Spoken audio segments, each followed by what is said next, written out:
आकारं शिखरशयनं नीलकण्ठं सुरेशं विश्वाधारं स्फटिकसदृशं शुभ्रवर्णं शुभांगं गौरीकान्तं त्रिनयनं योगभिर्ध्यानगम्यं वन्दे शम्भो भवभयहरं सर्वलोकैकनाथं वा।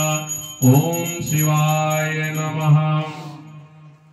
ओम महेश्वराय नमः। नमः नमः बोलते जाए। ओम संभवे नमः। ओम पिनाकिने नमः। नमः। ओम शशिशेखराय नमः।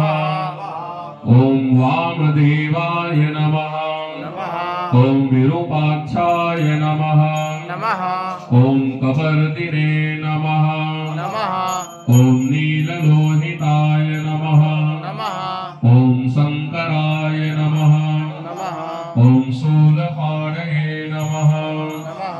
ओम खट्वांगिने नमः। नमः।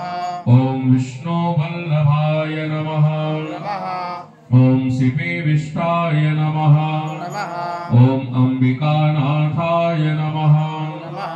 ओम श्रीकंठाय नमः। नमः।